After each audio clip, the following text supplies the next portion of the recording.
Je voulais tout d'abord dire un mot sur le programme avant de présenter à Edoui Plenel l'idée des conférences que nous organisons. On me dit de mettre le micro devant.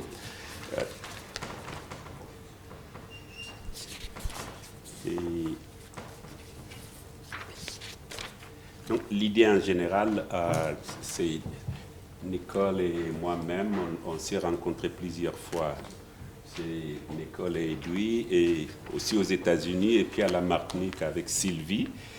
Et c'était au moment où, quand même, en tout cas pour nous aux États-Unis, où les différences devenaient très radicales, mais parfois même, comme disait Glissant, les différences devenaient effrayantes, terribles, terrifiantes, c'est le mot qu'il disait. Les différences devenaient terrifiantes. Il faut que je m'habitue à mettre ce micro. Je vois des signes de gauche à droite. Alors, nous, on s'est demandé, en suivant Édouard Glissant, bien sûr, est-ce qu'il n'y a pas de solidarité entre les différences? Est-ce qu'il n'y a pas de complicité souterraine, mais aussi visible entre les différences? Et qu'il fallait, il fallait plutôt voir comment vivre ensemble. Le vivre ensemble était très très important pour Édouard Glissant, mais pour nous tous. Et l'idée de la conférence est un peu venue de cela. C'est un peu venu de cela, du travail de Nicole, Cause Commune, qu'elle est venue présenter à l'université à NYU, mais aussi Édouard et Sylvie qui ont passé 2 mois de conférences comme artistes en résidence. Et donc, vraiment, nous avons voulu voir les sociétés comme dans des pays comme les États-Unis, en France ici, en Inde avec Valvir, au Brésil, comment les anciens mots comme melting pot, comme intégration, comme assimilation, comment les reprendre, mais les reprendre d'une nouvelle manière. Ça, c'est vraiment l'objet de cette conférence qu'on a voulu organiser tout de suite avec le soutien de la Maison des sciences de l'homme, de l'Institut du Tout-Monde et puis de mon université, New York University. Il faut dire aussi qu'on est un peu gâté parce que tous les gens qu'on a invités, d'abord à cause de Nicole et de moi-même, nous sommes amis avec tous ces gens-là, donc ils ne pouvaient pas dire non. Donc nous sommes très gâtés dans ce sens-là, de Edoui Plenel à Charles Taylor, Orlando Patterson, ils ont tous dit oui. Angela Davis, bon, c'est des amis à nous, Balbir Benet. Donc on est gâtés dans ce sens-là et nous sommes très reconnaissants, honorés. Et c'est ça l'amitié aussi. Et donc très très content. Et j'ai amené j'ai essayé de faire des photocopies pour les gens qui ne veulent pas faire des downloading avec tous les membres du groupe qui vont présenter. Donc pour passer à Edoui Plenel, qui n'a pas vraiment besoin de présentation ici, c'est que vous le connaissez beaucoup plus que moi. Moi, je l'ai invité à NYU. Bon, on est allé à la Martinique ensemble. Il m'a beaucoup aidé pour mon film Édouard Glissant, Un monde en relation. Et on a voyagé ensemble au village natal d'Édouard Glissant, qui était un moment très très émouvant pour tous les deux. Et les deux parlent créole, je les voyais en train de parler. Et moi qui suis malien, qui ne comprends pas très bien le créole, mais j'étais vraiment impressionné. Mais Edoui, ce qui est intéressant et que je partage avec lui, il a quand même il a grandi à la Martinique, et ensuite en Algérie et Paris, et en France, disons. Dans ce sens-là, c'est vraiment l'homme nouveau, pas l'homme nouveau de l'homme nouveau, il est ça aussi, quand on dit the new man, il est ça aussi, mais c'est l'homme nouveau du tremblement, c'est l'homme qui sait trembler avec beaucoup de pays. Quand j'étais en Algérie avec Khalid Atoumi, qui était ministre de la Culture, il m'a suffi. Bon, on est amis, mais quand j'ai dit que je connaissais Edoui Plenel, tout a changé. Le visage de tout le monde à Alger, tout change. Vous connaissez Edoui Plenel? Bon, il y en a qui pensent que je n'ai pas vu, que je ne connais pas vraiment Edoui Plenel. Mais l'Algérie m'a montré ça. Et à New York aussi, il est venu faire une présentation dans Black Studies, je vous préviens, parce que lui, il est noir aux États-Unis pour nous. Alors, il faut comprendre ça.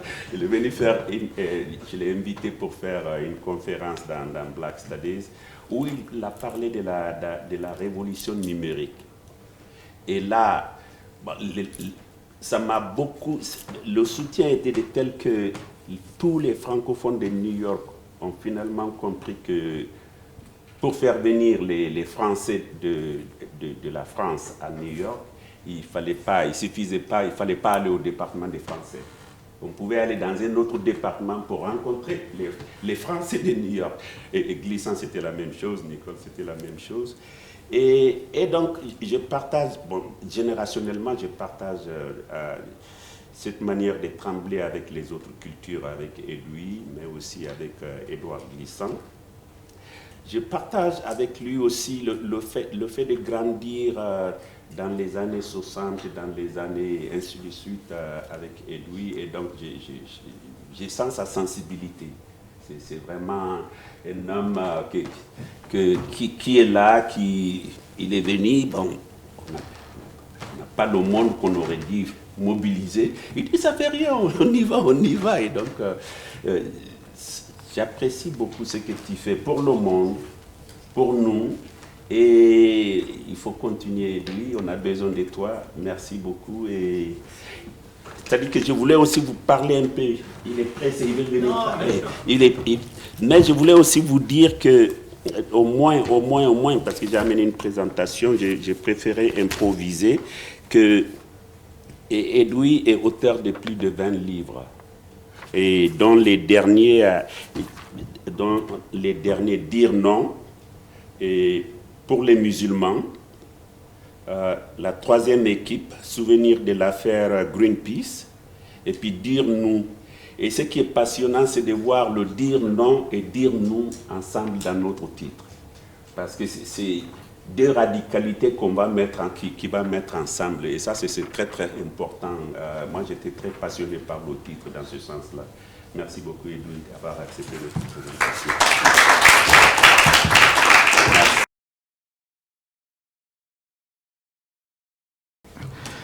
Bamako, Paris, New York, c'était Mantia. Et vous pouvez lire le livre qui raconte tout cela. Et j'étais très touché qu'ils m'inscrivent dans cette géographie du tout-monde, où on pourrait dire Nantes, la Bretagne, Fort-de-France et Alger. Voilà. Et donc, comme je dis, je suis un Breton d'outre-mer. Dire non, dire nous. Je vais en effet lier ces deux exigences, ces deux injonctions qui sont au cœur de deux livres manifestes, l'un publié en 2014 et l'autre tout récemment en 2016. Ce sont deux livres qui s'inscrivent dans la trace du travail de Nicole Lapierre, qui a publié ce livre « Cause commune » sur une longue durée, des combats communs entre juifs et noirs de par le monde, contre la concurrence des victimes, contre la guerre des identités. En clair, ce sont deux manifestes pour essayer de concrétiser ce que nous pouvons mettre derrière cette idée des causes communes.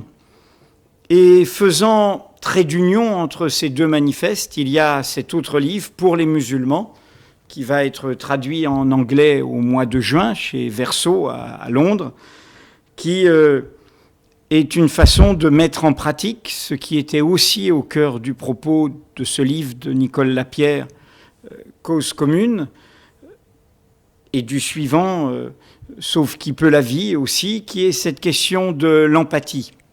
Cette question du souci des humanités à hauteur d'individus. Cette idée que, au fond, c'est en allant vers l'autre que l'on découvre sa propre humanité. C'est en reconnaissant l'autre comme tel que l'on deviendra son semblable.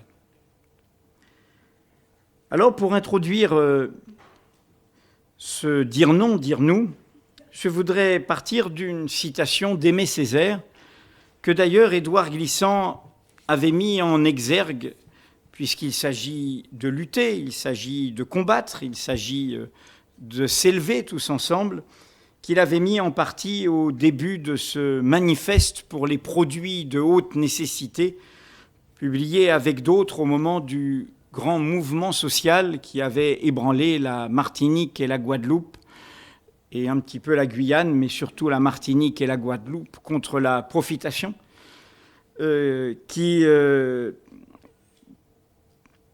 était ce manifeste un appel aux radicalités pragmatiques, aux radicalités concrètes, pas aux radicalités qui se payent de mots, qui sont en surplomb du peuple, mais qui partent de ce qu'il vit, de là où il habite, là où il étudie, là où il consomme, là où il circule, et ainsi de suite. Cette citation est issue d'un texte trop peu connu, qui est un texte donc d'Aimé Césaire en 1956, l'année du Congrès des écrivains noirs à Paris, un an après la conférence de Bandung qui manifeste l'émergence des non-alignés du tiers-monde, et où l'auteur du discours sur le colonialisme rompt avec le Parti communiste français et va créer son propre parti martiniquais, le Parti progressiste martiniquais.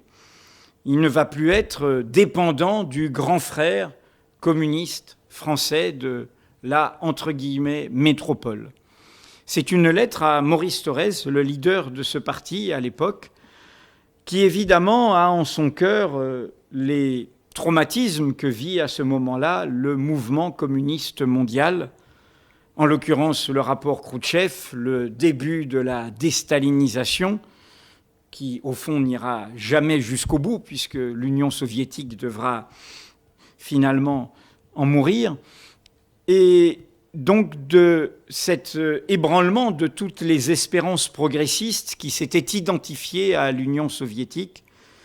L'année 1956, c'est aussi l'année de la Hongrie, de la répression d'une révolte ouvrière dans une des démocraties populaires. Et donc, dans ce texte, après avoir parlé de ces questions internationales, en fait, Césaire en vient à son propos qui est un propos d'aujourd'hui pour moi. Il met en cause à la fois le paternalisme colonial, le paternalisme de cette création politique qui se nomme l'Occident qui prétend dire à d'autres peuples ce qui est bon pour eux, mais il met en cause aussi ce qu'a enfanté dans le camp progressiste ce paternalisme, le fraternalisme, le grand frère qui est convaincu qu'il est du côté du bien et qu'il va entraîner avec une main forte d'autres peuples vers la lumière.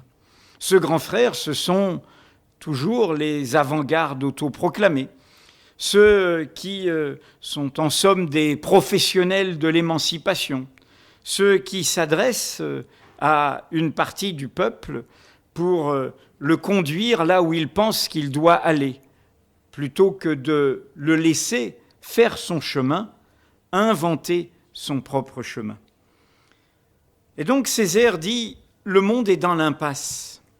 Cela ne peut signifier qu'une chose, non pas qu'il n'y a pas de route pour en sortir, mais que l'heure est venue d'abandonner toutes les vieilles routes, celles qui ont mené à l'imposture, à la tyrannie, au crime. C'est assez dire que pour notre part, nous ne voulons plus nous contenter d'assister à la politique des autres, au piétinement des autres, aux combinaisons des autres, au rafistolage de conscience ou à la casuistique des autres. L'heure de nous-mêmes a sonné. C'est à cette enseigne de l'heure de nous-mêmes, au moment où dans Paris il y a des manifestations sociales et des rassemblements sur des places dans la France entière autour de cette jeunesse qui se dit debout, que je voudrais situer mon propos. La question équivaut sous toutes les latitudes face aux catastrophes probables d'un monde livré à la finance, d'un monde de destruction écologique, d'un monde de dématérialisation donnant un pouvoir immense à des multinationales que nous ne contrôlons pas, d'un monde d'alliance des pouvoirs politiques et des puissances financières, d'un monde en somme qui met en danger notre civilisation globale. La question qui nous est posée, c'est comment éviter ce probable de la catastrophe en inventant l'improbable de l'inattendu, l'improbable de l'événement, l'improbable du sursaut. Autrement dit, comment faire peuple, comment refaire ce nous qui va réussir à habiter des mots devenus morts d'une politique qui nous échappe. Comment réenchanter ces mots de démocratie, ces mots d'égalité, ces mots de liberté, ces mots de fraternité. Et comment, pour ce faire, mettre en mouvement ce peuple, le sortir du sentiment de fatalité, de l'assignation à l'immobilité, à justement ne pas se révolter. Dire non, dire nous, c'est pour suivre l'esprit glissantien, c'est comment inventer son échappée, comment frayer sa trace, celle des nègres marrons, celle de l'émancipation, celle de la résistance aux esprits de système et aux systèmes de pensée. Dire non à l'injustice, dire non à l'inadmissible, dire non à l'inégalité. Et comme moyen de ce non, ce dire nous qui nous mettra en mouvement, afin d'inventer nous-mêmes notre oui, sans programme préétabli, sans sauveur suprême, sans avant-garde autoproclamée. À la manière de ce poème d'Antonio Machado, qu'aimait citer et qu'aime citer toujours Edgar Morin, complice d'Édouard Glissant dans les dernières années de sa vie. Edgar Morin citait ce poème « Caminante, no hay camino ». « Toi qui chemines, il n'y a pas de chemin », disait ce grand poète espagnol décédé dans la retirada espagnole, mort à Collioure en 1939. Cela ne veut pas dire qu'il n'y aurait que des impasses, au contraire. Cela veut dire, à la manière de l'heure de nous-mêmes qui a sonné, que le chemin est devant nous, que le chemin se fait en marchant ensemble, en disant non à ce que nous refusons et en inventant notre oui par ce nous de la marche commune. Alors, d'abord dire non et ensuite dire nous. Car évidemment, ces formules sont belles, mais il faut traquer leurs ambiguïtés. Il y a évidemment des noms qui peuvent être de rejet de l'autre. Il y a des nous qui peuvent être d'exclusion. Dire non. Dire non, c'est une évidence. On s'engage et puis on voit. On s'indigne et puis ensuite on invente des réponses. Albert Camus, dans L'homme révolté, livre injustement critiqué dans le contexte d'un marxisme happé par le stalinisme des temps modernes de Jean-Paul Sartre. Dans L'homme révolté, en 1951, commence par cette réponse évidente. Qu'est-ce qu'un homme révolté ? Un homme qui dit non. Mais s'il refuse, il ne renonce pas. C'est aussi un homme qui dit oui dans ce non, par ce non, dans son premier mouvement. Le non est donc au départ. Le non, c'est ce qui affirme le fait que nous sommes tous comptables de notre liberté, que nous ne sommes pas spectateurs de cette liberté, que nous sommes impliqués, concernés par cette liberté que nous revendiquons. C'est le nom de l'Indignez-vous de Stéphane Hessel. On commence par là, on commence par dire non. Camus Nous en avons déjà parlé lors d'une autre rencontre organisée par l'Institut du Tout-Monde. On retrouve ce nom, et vous verrez que ça a à voir avec la suite de mon propos, dans cette œuvre souvent mal comprise qu'est L'étranger, qui est un roman dont le propos n'est pas seulement la solitude de l'humaine condition. Le propos est profondément ancré dans la situation coloniale. À première lecture, L'étranger nous dit que, au fond, le colon ne connaît pas l'autre, que l'autre est effacé, que l'autre n'existe pas, puisque, comme vous le savez, dans ce roman, histoire improbable d'un colon ordinaire, d'un petit blanc qui tue dans une dispute inutile un arabe et qui, dans cette société coloniale, ce qui était impensable, va être condamné à mort pour ce meurtre. Eh bien, dans ce roman, l'arabe n'a pas de nom. Tous les protagonistes ont des noms, tous les protagonistes ont des identités. L'arabe est dépourvu de toute personnalité, ce qu'a retrouvé Kamel Daoud dans son Meursault contre-enquête en partant de ce point de départ. Mais le propos qui lui a peut-être en partie échappé d'Albert Camus, c'est justement comment il y a dans la situation coloniale la production de l'indifférence à l'autre, la production d'une perdition qui va rattraper tout le monde et rendre étranger à lui-même celui qui y est embarqué, fût-ce un petit colon anonyme. Mais on peut aussi y voir autre chose, car les deux propos s'imbriquent. Ce propos de la question de l'autre, et donc de dire non à la xénophobie, au racisme, à l'injustice, au rejet de l'autre. Et si on ne dit pas ce non, et si on n'est pas au rendez-vous de ce non, on devient soi-même un étranger à l'humanité.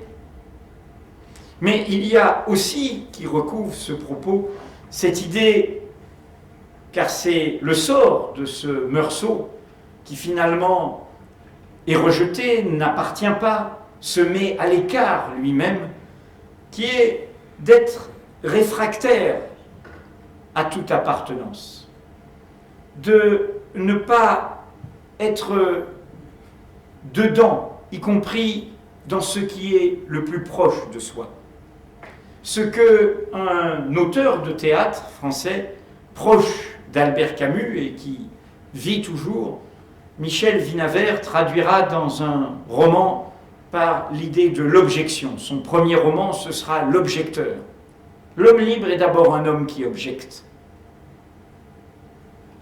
C'est un homme qui se met en dehors et qui fait d'abord ce chemin du non, qui prend le risque d'être un non solitaire, prend le risque d'être un non sans calcul, prend le risque d'être un non irréfléchi, mais dont l'exemple, dont l'héroïsme parfois, dont la solitude peut ensuite créer d'autres ruptures, d'autres engagements qui elles-mêmes créeront du nous.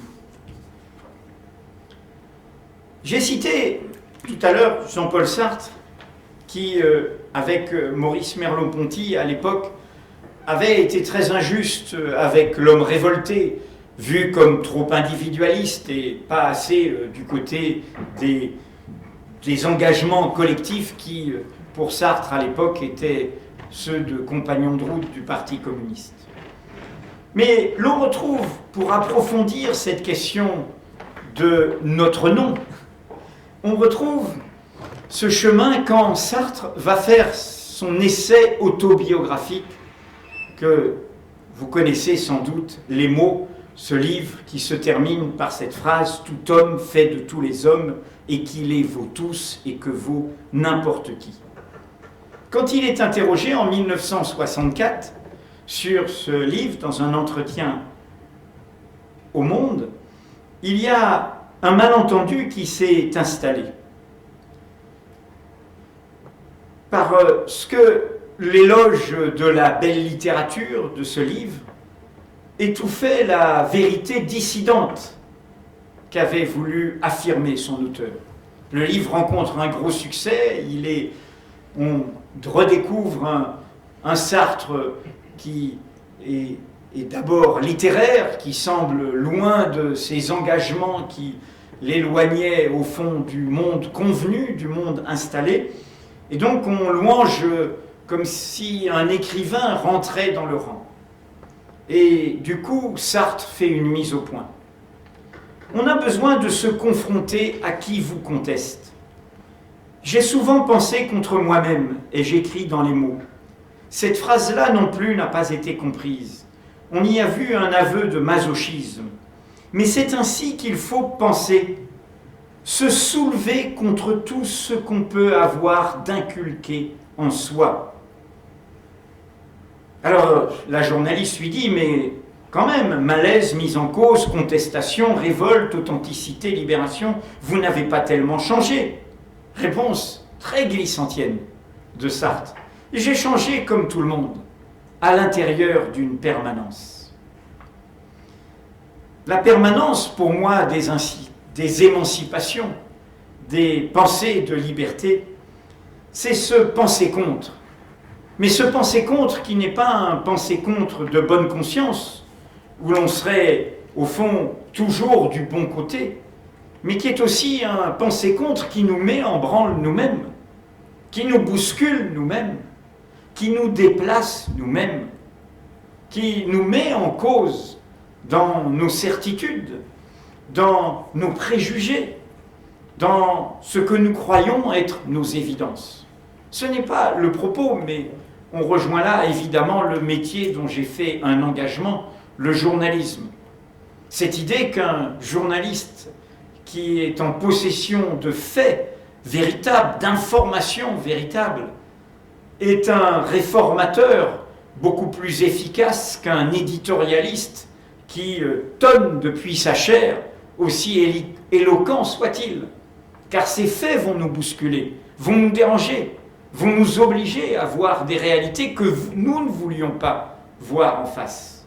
Et y compris le journaliste qui trouvera ces faits aura eu besoin, par une pratique collective, d'être capable de trouver, y compris des faits qui vont déranger ses propres convictions. Pensez contre. Et vous voyez bien qu'on retrouve là une très vieille tradition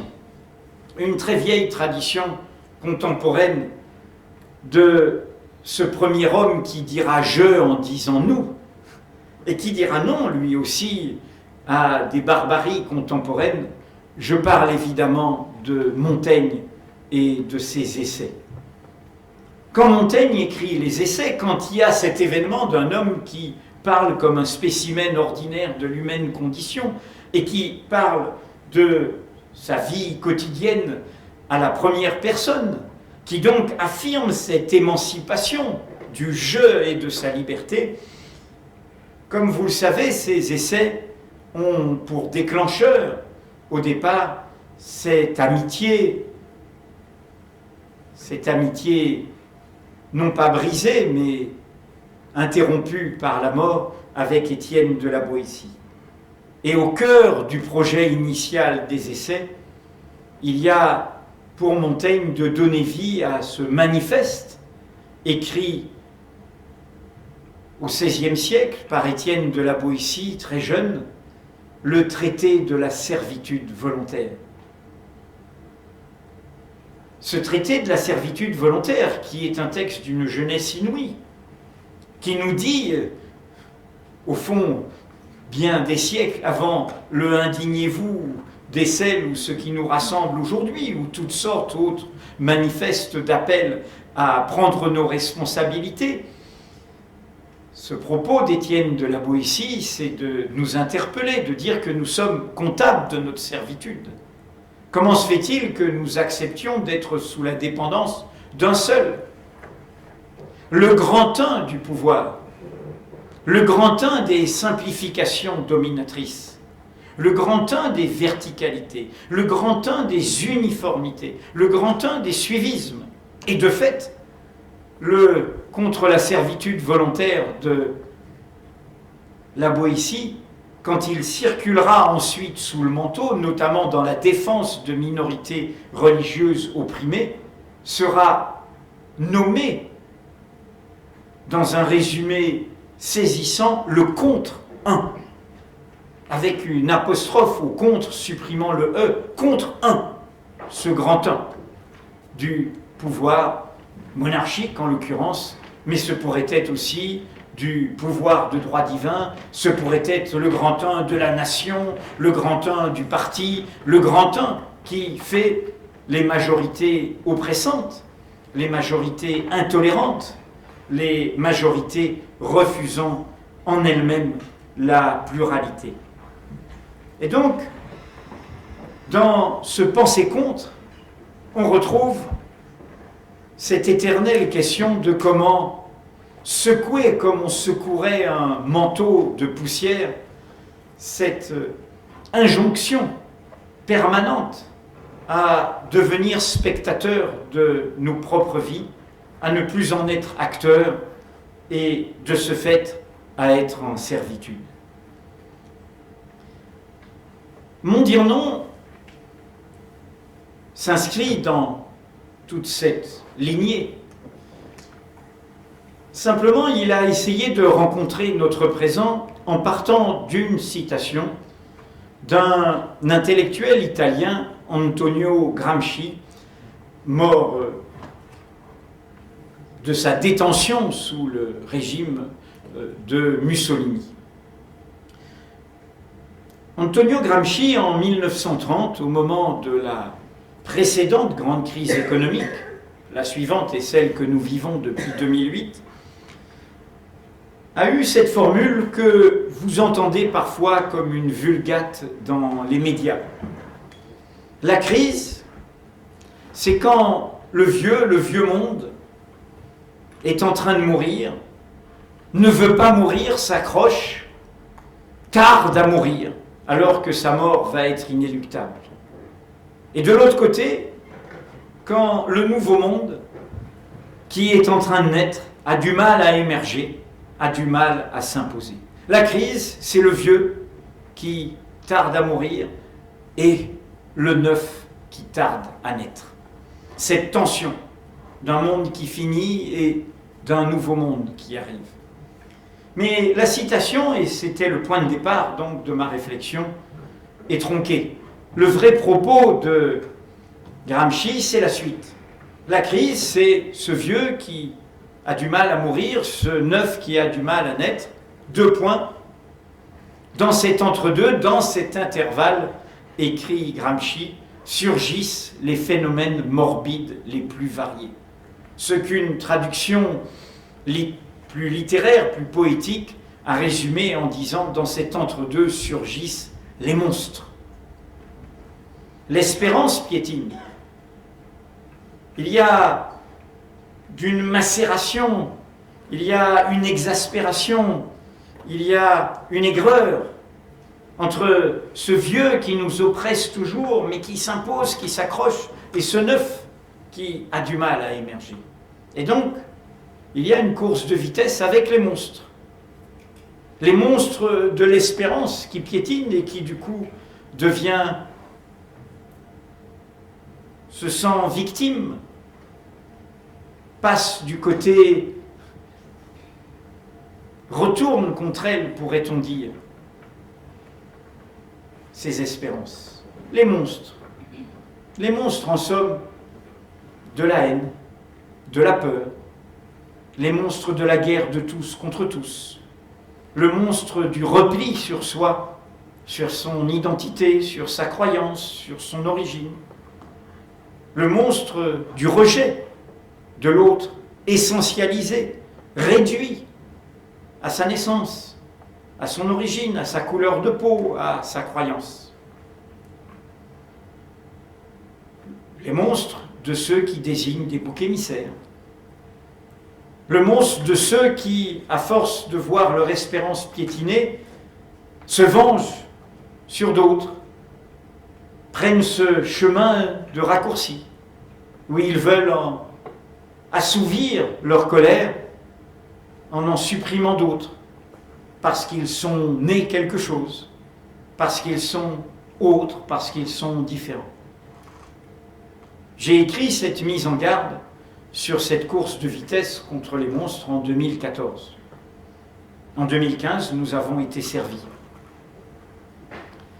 Mais les monstres ont deux visages. Ils ont le visage de ceux que nous sommes prompts à désigner comme barbares, parce qu'ils assassinent, parce qu'ils massacrent, et ils l'ont fait le 7, le 8, le 9 janvier et le 13 novembre.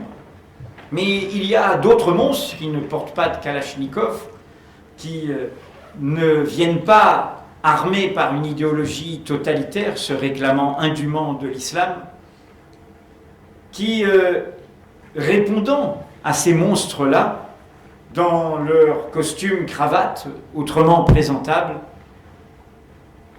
nous proposent une réponse en miroir, une politique de la peur, qui va se servir de ce choc de la terreur pour nous brutaliser en retour, pour nous imposer le choc qui va permettre au vieux monde de durer plus longtemps qu'il ne pourrait durer.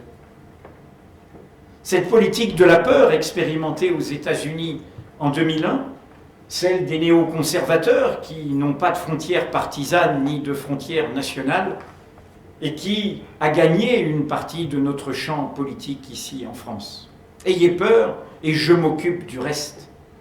Celle qui, face à un défi sécuritaire, nous entraîne dans une guerre sans fin, comme si le terrorisme était une question militaire et non pas une question policière, de renseignement, et qui surtout, au détour de cet affolement, de cette peur, cautionne la haine en retour qui assimilera, au nom de l'origine, des mots comme islam, comme musulman, à la violence et à la terreur, qui ne verra plus des individus, qui ne verra plus des personnes aussi libres que nous, aussi diverses, aussi variées que nous, mais qui les assimilera en bloc à une menace.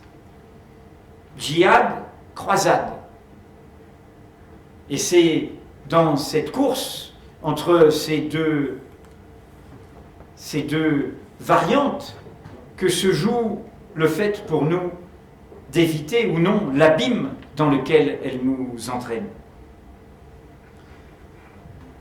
Ces stigmatisations fonctionnent sur le registre de la poupée gigogne. L'enjeu n'est pas seulement de stigmatiser des personnes, même si très concrètement c'est ce qui se passe dans notre pays pour nos compatriotes. Et j'y reviendrai, pas seulement nos compatriotes assimilés à une religion, l'islam, ou à une culture musulmane, mais également à nos compatriotes issus de toute notre histoire coloniale, aussi bien africaine qu'antillaise, tous ceux qui sont aujourd'hui stigmatisés à raison de leur couleur de peau, de leur apparence, de leur croyance, de leur identité supposée. Les poupées gigognes ont pour but, en désignant ces boucs émissaires, en nous habituant à l'indifférence, en nous habituant à ce que j'aime appeler, en reprenant une formule d'un homme de théâtre de Suisse alémanique, Max Frisch, qui disait « pire que le bruit de bottes, le silence des pantoufles », en nous habituant à rester dans nos pantoufles, à ne pas tendre la main, à ne pas être dans l'empathie, dans les livres de Nicole Lapierre que j'évoquais tout à l'heure, auxquels plutôt ces livres nous convient. Il s'agit de nous habituer à l'inégalité.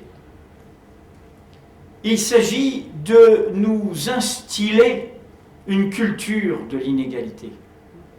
Il s'agit de nous faire régresser par rapport à nos idéaux démocratiques. Dire non à la xénophobie, au racisme, aux stigmatisations, à l'ensemble de ces violences, ce n'est pas seulement prendre le parti de l'autre, c'est prendre le parti de ce qui est au cœur de l'espérance démocratique. La démocratie a comme levier, comme moteur, comme ressort l'égalité. Non pas cette idée que nous serions tous pareils, bien au contraire, mais que nous sommes égaux. Libres et égaux en droit et en dignité, ajoute la Déclaration universelle des droits de l'homme. Que sans distinction d'origine, d'apparence, de condition, de sexe, de croyance, nous avons le même droit à avoir des droits, donc à les revendiquer, donc à en conquérir, donc à en inventer. Nous avons ce droit égal à être acteurs. La stratégie du bouc émissaire a pour but de nous habituer au renoncement à cette idée-là.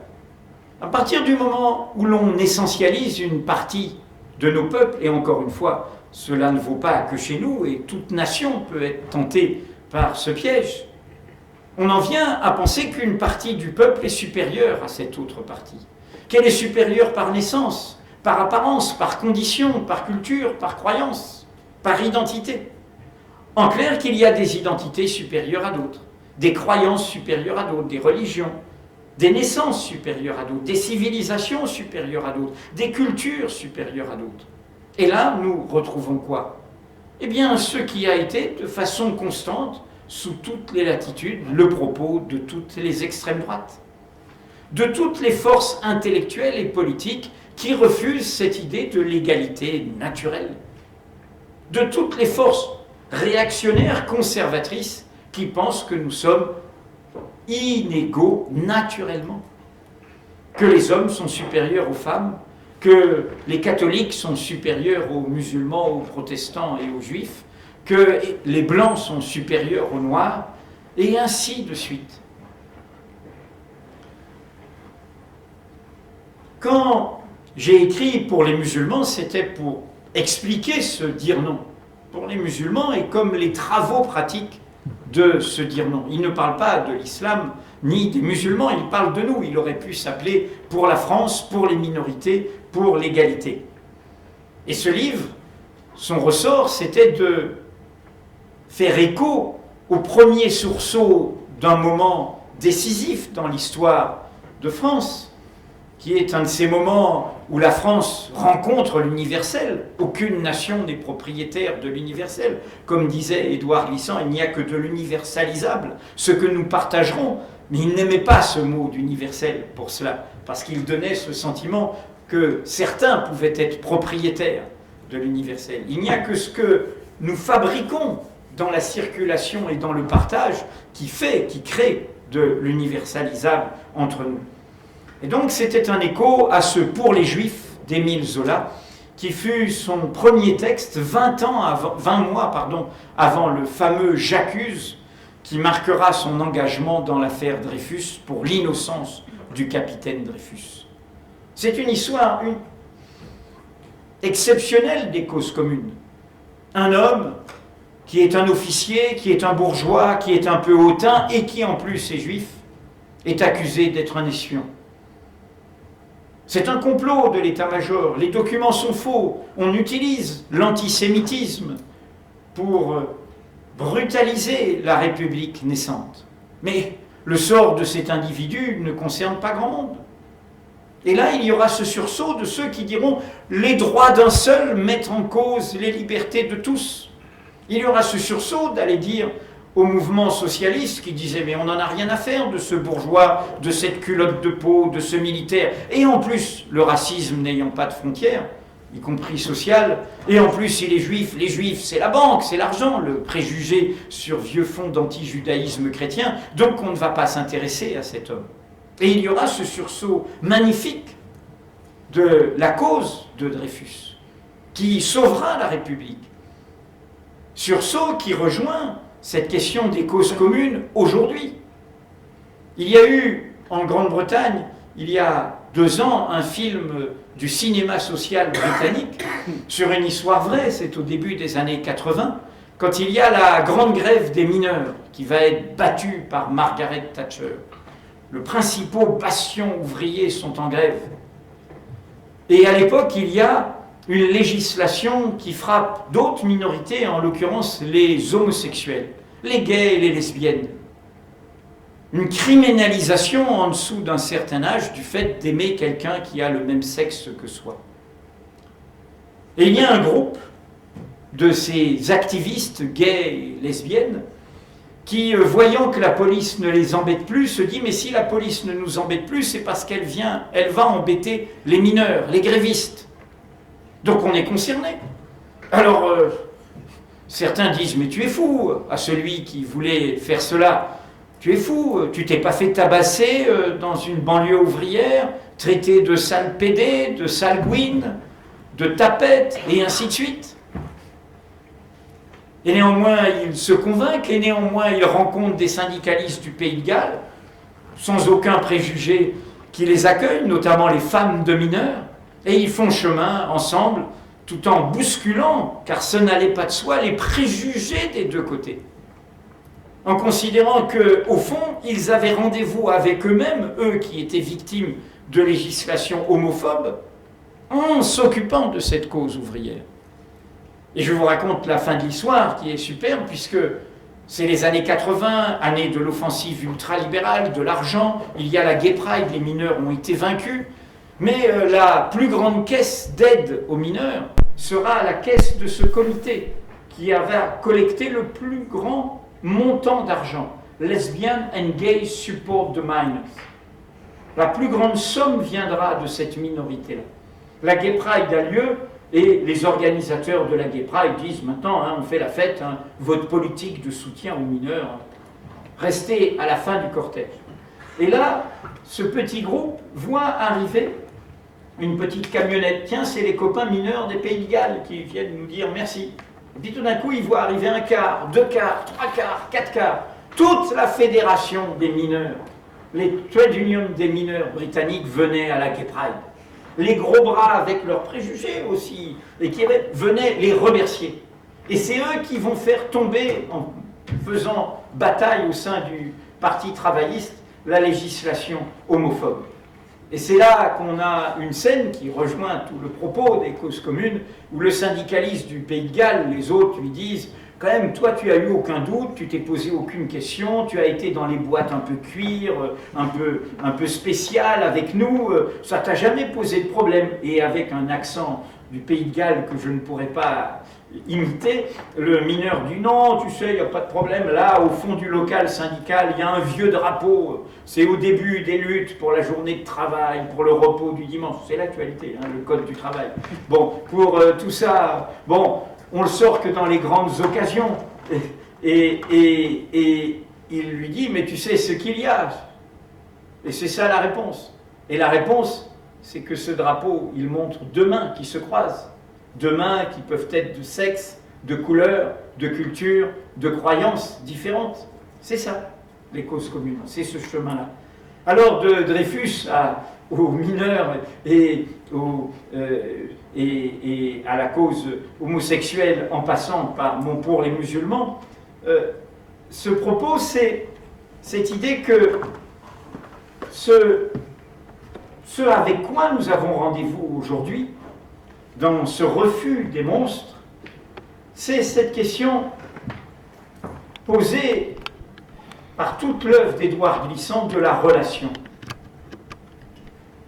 Comment, de ce non qui nous amène vers l'autre, qui nous amène à faire ce chemin-là, nous allons produire ce « et » de la relation.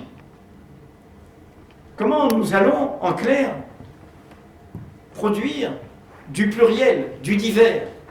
Comment, et nous allons y venir, nous allons faire ce nous qui est tissé de milliards de je. Un nous qui n'efface pas ce que nous sommes, qui ne nous oblige pas à disparaître. Pour l'anecdote, vous avez eu l'illustration de cela comme enjeu de notre culture politique commune, pas seulement celle de la représentation politique et médiatique, dans ce scandale français que fut ces gloses interminables sur l'élection d'un député travailliste à la mairie de Londres, fils d'un chauffeur de bus pakistanais. Il est travailliste, il a son programme politique, et que que fut-il souligné en France sur le mode du questionnement « accepteriez-vous que ?» Ah, un maire musulman à la tête de l'ombre. Et il y eut donc, dans les journaux les plus sérieux, des interrogations. Est-ce que vous accepteriez un maire musulman à la tête de Paris? Mais une maire femme, mais un maire homosexuel, mais un maire d'origine africaine, d'origine antillaise, et ainsi de suite. Ce refus du divers, ce refus du pluriel, ce refus de la relation. Mais, je l'ai rappelé sur les réseaux sociaux, cette insistance sur « il ne serait pas possible d'être à la fois travailliste et musulman, maire et musulman, citoyen et musulman, britannique et musulman, d'être les deux, pas l'un sans l'autre, pas l'un contre l'autre, pas l'un malgré l'autre, pas l'un au-dessus de l'autre », renvoyé à quoi? À notre ennemi de toujours. En 1936, c'est les 80 ans du Front populaire, quand Léon Blum fait son discours de politique générale à la Chambre, un député d'extrême droite, qui sera responsable ensuite de la politique antisémite criminelle du gouvernement de Vichy, Xavier Vallat, intervient en disant « Pour la première fois, notre vieux pays gallo-romain va être dirigé ». Le président de séance l'interrompt, car il le connaît, il dit « Attention à ce que vous allez dire ». Mais il le dit, par un juif. Et c'est la même chose qui est dite aujourd'hui. Pour la première fois, une grande capitale, et ce n'est pas vrai, il y a Rotterdam et il y en a d'autres, est dirigée par un musulman. Et nous ne pouvons pas rester indifférents à cela, car derrière cela, c'est nous-mêmes qui est refusé, c'est-à-dire notre diversité, notre pluralité, la réalité de notre peuple, la possibilité que nous soyons les uns et les autres en relation. De ce point de vue, dans tout mon propos, j'ai voulu réhabiliter contre sa caricature une notion qui est souvent mal comprise, y compris à l'étranger, qui est la laïcité française. Nous avons aujourd'hui dans les médias, comme en politique, que ce soit à gauche et à droite, une vision de la laïcité qui en est la trahison.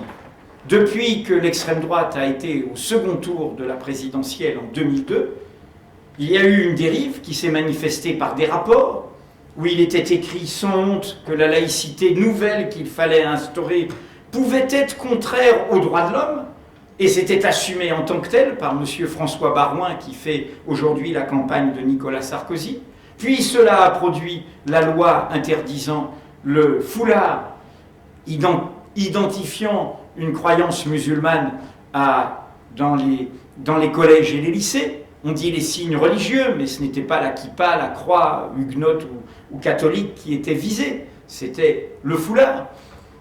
L'identité d'une religion qui s'affirme par des jeunes filles qui portent simplement ce foulard.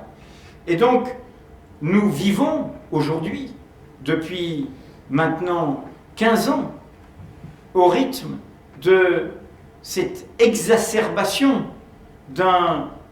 d'une fausse laïcité, d'exclusion, d'intolérance, que vous allez voir revenir dans la campagne présidentielle, où certains diront que l'avenir de la France, c'est d'interdire tout cela, y compris dans la rue, y compris à l'université, comme pendant la campagne présidentielle de 2012, on s'est occupé, comme une question politique centrale, du halal, c'est-à-dire des coutumes alimentaires ou des lieux de prière, comme si cette focalisation sur une partie de notre peuple, à raison de son origine, de sa culture, de sa croyance, était la clé de notre problème. Mais plutôt que de dire, de leur faire le crédit qu'en fait ce seraient eux, les laïcs, que ce seraient eux les républicains, non. Que ce seraient eux les défenseurs de l'égalité, non, au contraire. Ils vont du côté de la hiérarchie des humanités. J'ai voulu illustrer le fait que l'invention, dans la foulée de l'affaire Dreyfus que j'évoquais tout à l'heure, de la loi de 1905 en France, est une invention dont nous devons nous inspirer aujourd'hui pour remettre cette laïcité sur ses pieds contre ce laïcisme d'exclusion. En 1905, la France est un pays à majorité rurale, paysanne. La Grande-Bretagne a déjà basculé dans une société majoritairement urbaine et industrielle. Pas la France. Cela ne se passera qu'au mi-temps du XXe siècle. Et donc c'est un pays où majoritairement on pratique la religion dominante, où les églises sont pleines, où les rituels religieux catholiques sont très fréquents. Et donc c'est un monde où il y a une religion dominante qui est très satisfaite de cette domination et qui est dans un partenariat exclusif, une sorte de mano à mano avec la République, grâce à ce qu'on appelait le concordat. Il y a une religion, il y a la République. Et il y a des républicains conservateurs, les Manuel Valls de l'époque, qui utilisent cette obsession religieuse, sus à la religion catholique, sus au corbeau, sus au curé, qui utilisent cette obsession religieuse comme une diversion pour ne pas être au rendez-vous face à la question sociale, face à la question démocratique d'un pays qui se met en mouvement. Au fond, ce sont des conservateurs qui utilisent la question religieuse pour que la République piétine, pour que le moteur de l'égalité soit en panne. Et là, il y a 4 hommes, puisque l'Assemblée était masculine. Je rappelle souvent que les femmes françaises n'ont eu le droit de vote que plus de 20 ans après les femmes turques, qui l'ont eu en 1923. Les jeunes Turcs n'ont pas fait que des choses sympathiques, les Arméniens s'en souviennent, mais c'est une façon de rappeler qu'aucune culture, un pays musulman, de culture musulmane, a donné le droit de vote à la moitié de l'humanité, pas loin d'un quart de siècle avant la France des droits de l'homme. Et donc dans cette assemblée masculine, 4 hommes, Aristide Briand, Jean Jaurès, Francis de Pressensé, le fondateur de la Ligue des droits de l'homme au moment de l'affaire Dreyfus, Ferdinand Buisson, qui aura le prix Nobel de la paix plus tard, l'auteur du dictionnaire pédagogique, ces 4 hommes vont inventer quelque chose. Et quand on remet dans son contexte cette invention, on voit combien elle était audacieuse, quand on sait qu'elle n'a pas empêché la catastrophe européenne, l'antisémitisme, le génocide, les persécutions, les massacres coloniaux, tout ce que nous connaissons. Qu'est-ce que c'est que la loi de 1905 ? Premièrement, et bonjour Édouard Glissant, c'est le pluriel. C'est le pluriel. C'est de mettre le multiple du monde au cœur du pays, puisque c'est une loi qui est de séparation des églises et de l'État. C'est-à-dire qu'elle dit au culte majoritaire, ultra-majoritaire, après avoir fait tomber le concordat, elle dit à ce culte majoritaire, ok, vous êtes une religion acceptée, reconnue, mais vous n'avez pas plus de droits que les 2 autres, en l'occurrence le protestantisme et le judaïsme. Hélas, question coloniale oblige, les musulmans sont oubliés. On pourrait dire aussi d'autres croyances hindouistes présentes notamment à La Réunion ou dans les possessions alors françaises dans le sous-continent indien ou d'autres au Vietnam ont aussi été oubliées. Globalement, la diversité spirituelle des colonies a été oubliée. Mais les cultes minoritaires présents dans l'hexagone continental sont admis. Et ils sont admis au même titre que ceux qui étaient ultra-majoritaires. Il faut penser à la force de cela. La virulence entre protestants et catholiques n'était pas terminée, y compris le préjugé des catholiques à l'égard des protestants. Et évidemment, l'antisémitisme envers les juifs. Donc du coup, deuxième acte, c'est cette idée qu'une démocratie vivante, ce n'est pas la loi de la majorité. C'est le respect des minorités. Et que c'est en allant aux marges, c'est en allant à ce qui fait tenir la page, les marges, que l'on va à l'essentiel. Que c'est en s'occupant de ceux qui ont le moins à perdre et qui donc sont peut-être, en étant stigmatisés, les plus audacieux, les plus résistants, que l'on inventera le futur de tous. Alors que la majorité, elle est dans le confort, elle est installée, elle est dans sa certitude d'être arrivée, alors que les minorités, quelles qu'elles soient, Minorité religieuse, minorité sexuelle, minorité active, minorité d'invention, sont au cœur du dynamisme d'une démocratie. Le pluriel, la minorité, les minorités, la liberté. Contrairement à ce que vous entendez dire dans beaucoup de débats d'aujourd'hui, jamais la loi de 1905 n'a dit que la religion était une affaire privée. Ceux qui font cette loi, qui étaient pour certains athées, pour d'autres un peu spiritualistes, la femme de Jaurès avait fait baptiser leur fille, pour d'autres, deux d'entre eux étaient protestants. Tous avaient au fond un rapport laïque à la spiritualité. Cette idée que, au fond, il y a peut-être un au-delà, mais qu'il y a d'abord à s'occuper de l'au-delà aujourd'hui, là où nous vivons, là où nous travaillons ensemble. Et donc, pour ces hommes de raison, la religion n'était pas quelque chose qui vient d'en haut, qui s'impose aux hommes. C'était des hommes du côté de la liberté, justement, de la responsabilité. Donc, en somme, la religion, pour eux, c'est une opinion. Et ce sont des démocrates, donc ils sont pour la liberté d'opinion. Ils sont pour le respect des opinions. Et donc, et n'oubliez pas de le rappeler dans les débats sur ce sujet, la loi de 1905, non seulement ne dit pas que la religion est une affaire privée, au fond pour elle c'est une affaire personnelle. Elle dit c'est votre affaire la religion, mais vous pouvez venir tel que vous êtes, et nous allons construire quelque chose ensemble. Et non seulement elle ne dit pas tout ça, mais mieux encore, elle reconnaît le droit à l'expression publique des religions. Dans la loi de 1905, les processions religieuses sont autorisées. Et d'ailleurs, vous en croisez parfois lors des fêtes catholiques, y compris dans les rues de Paris, et parfois très conservatrices. Donc, on a le droit de venir manifester son opinion, fût-elle une opinion religieuse. On n'a pas le droit de l'imposer. On n'a pas le droit d'imposer une idéologie par en haut, mais y compris une idéologie sans Dieu. On a le droit de nous imposer aucune idéologie de façon autoritaire.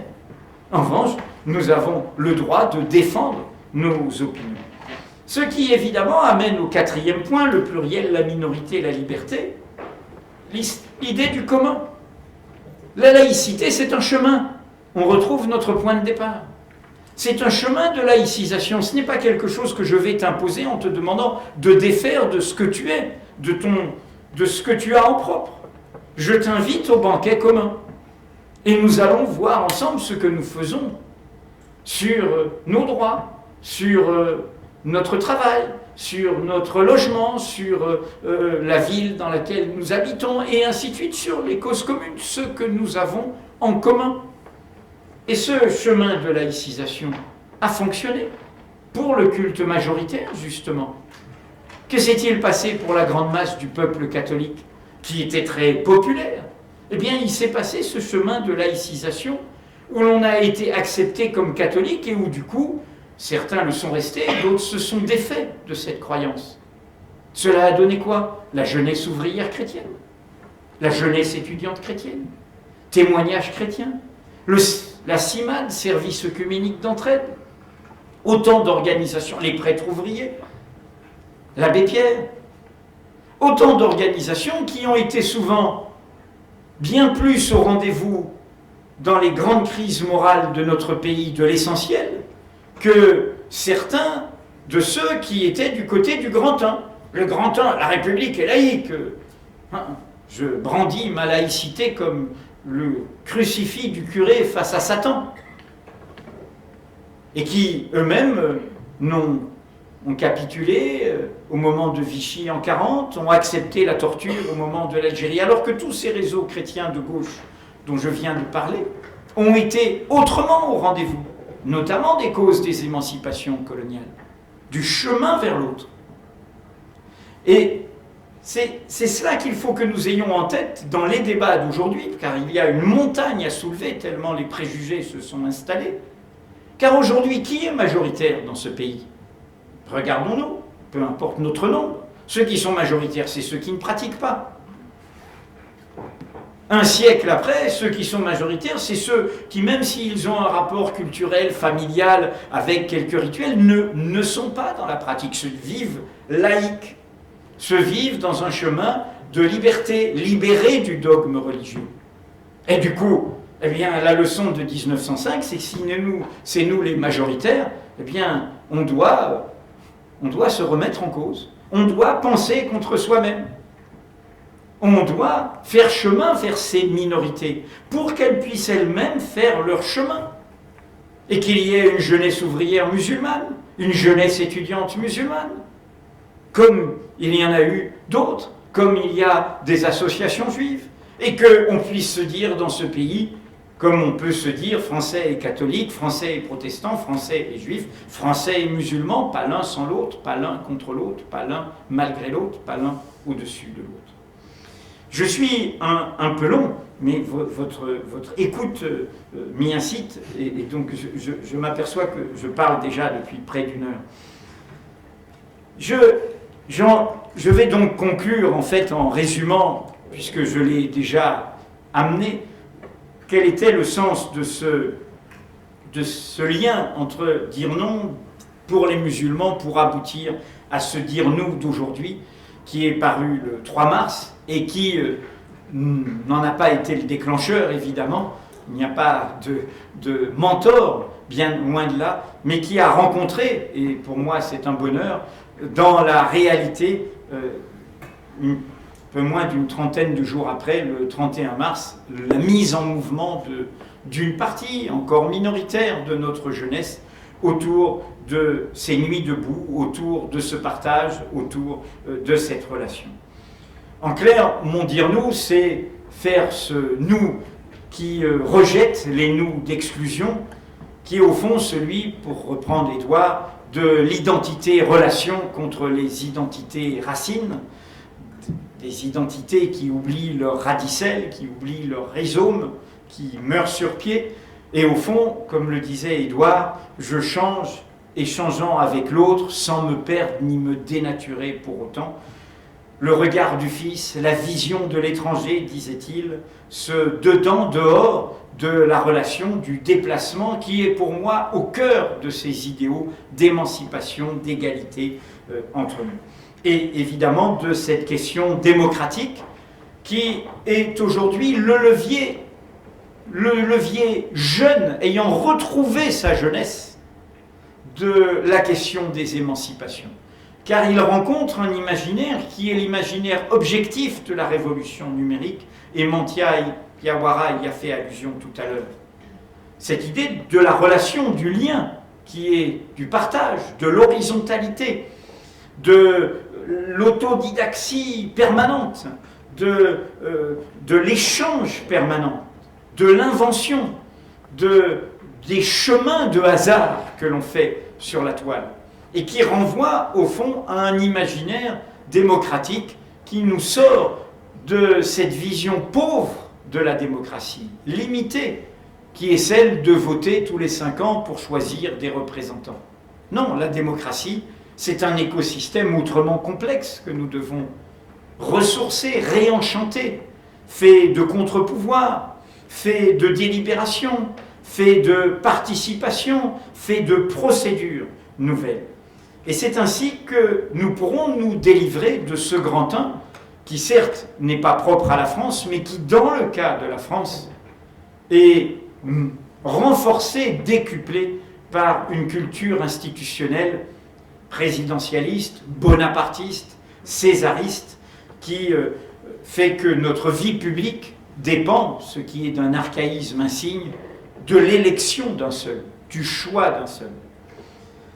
Se sortir du grand un, ce n'est pas seulement sortir de cette verticalité, c'est aussi, et on rejoint des questions qui sont liées au débat européen et à la crise démocratique de l'Europe. Cette vision d'une Europe qui a échoué parce qu'elle s'est voulue à nouveau continent, uniforme, avec des règles qui nous semblent tomber d'en haut et qui ne nous permettent pas d'être acteurs, d'avoir prise sur ce qui est décidé pour nous.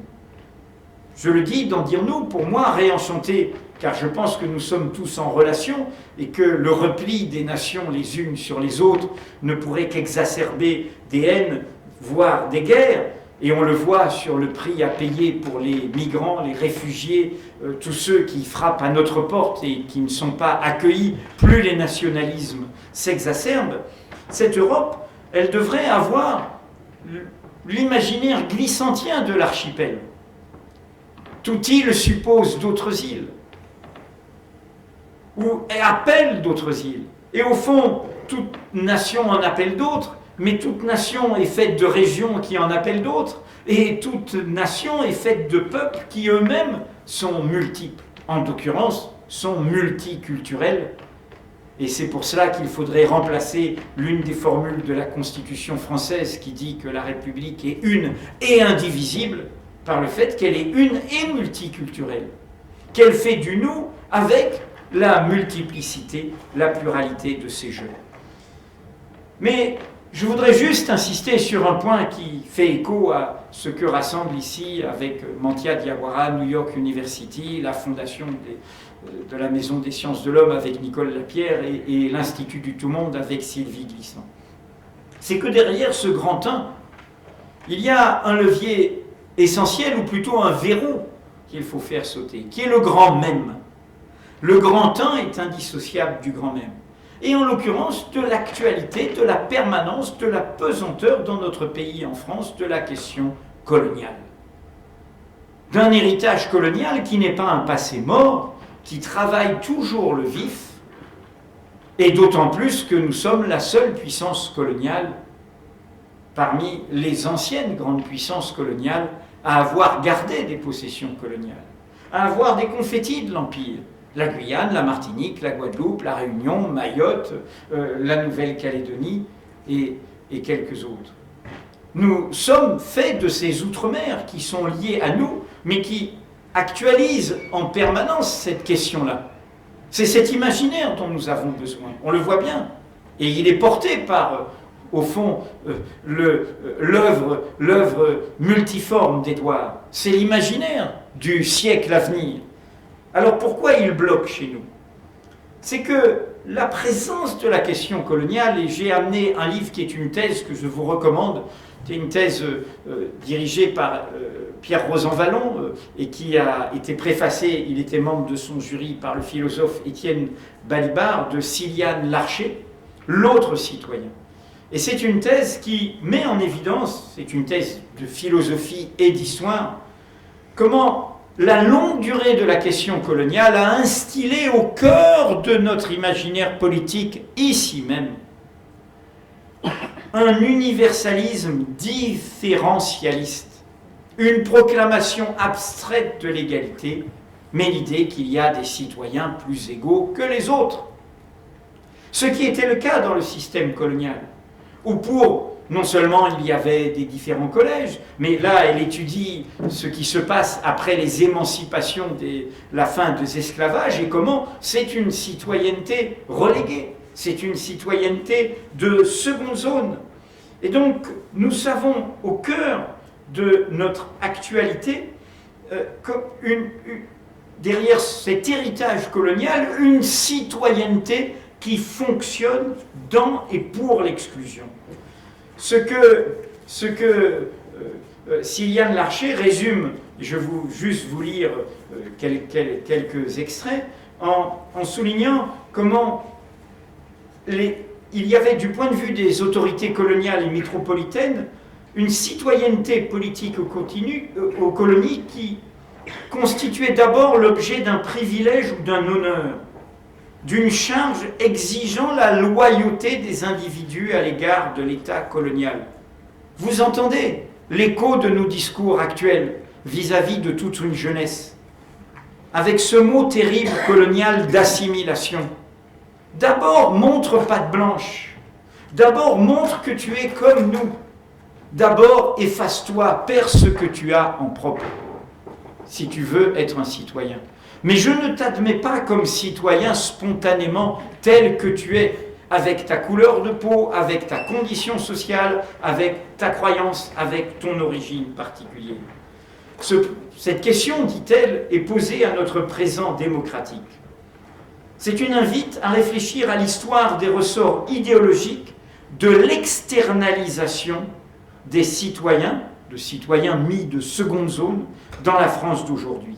C'est-à-dire à la production sociale et politique d'étrangers de l'intérieur, de Français souvent d'appartenance non occidentale, refoulés au plan symbolique, en dehors ou aux marges de la communauté nationale, pour défaut prétendu de conformité à ces normes sociales et culturelles. Voilà pour moi la question qui est posée par cette injonction de dire nous. Dire non, refuser les inégalités, les injustices, les stigmatisations, mais dire nous en faisant levier de cette question démocratique, de cette exigence du n'importe qui de la démocratie, contre le grand même présidentialiste, mais en ayant comme dynamique vis-à-vis de la force de notre peuple, de nos classes populaires, qui sont faites de nos migrations, qui l'ont toujours été faites, en ayant ce refus du grand même, en lâchant, en libérant les énergies d'une nation plurielle, d'une nation diverse, d'une nation multiculturelle. Et c'est ainsi que nous irons vers le commun. Et c'est ainsi que nous retrouverons non seulement le tout-monde glissant, que nous ferons d'armes d'être un pays lié au monde, fait du monde, ayant le monde en lui, et du coup pouvant construire une nouvelle relation avec le monde, est au rendez-vous de ce nouveau monde et de ces enjeux de civilisation globale, mais évidemment dans ce tout-monde, comme le soulignait Édouard, évidemment retrouver le tout-vivant, car le tout-monde est indissociable du tout-vivant. Et vous voyez bien que tout ce propos politique, démocratique, philosophique, rejoint un propos d'écologie politique, car tout est en relation. Tout est en relation. Et donc, tenir cette façon de réfléchir à nous-mêmes, au lien entre nous, au dépassement des tensions entre nous, c'est aussi réfléchir contre nous, à notre domination du monde, qui se traduit aussi par une domination et une exclusion d'autres semblables à nous, de notre hubris de puissance comme espèce humaine. Vous savez, Édouard, quand il écrit avec Chamoiseau ce texte, qui est un texte décisif, car c'est le texte qui sonne l'alarme sur ce qui est encore notre malheur, la création d'un ministère de l'identité nationale et de l'immigration, liant l'affirmation d'une identité à racine unique au rapport à l'autre, donc au rejet de l'autre.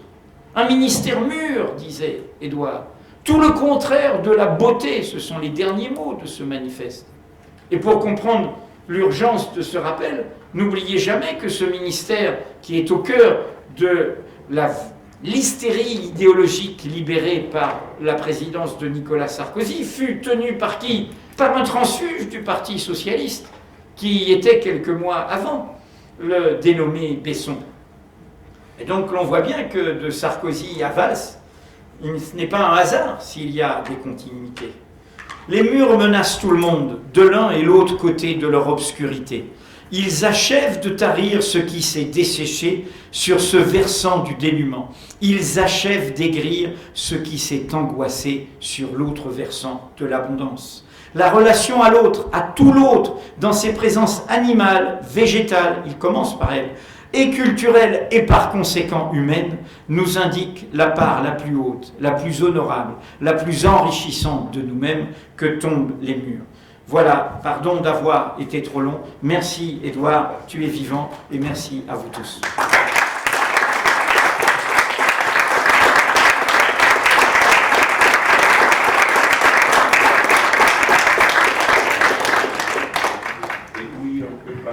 Bien sûr, bien sûr. Bien sûr. J'ai une bonne demi-heure, ça va. Là, on a fait le programme de vous. C'est fantastique. Questions? Est-ce qu'il y a des questions? Je vous ai assommé. C'est la première qui est toujours difficile.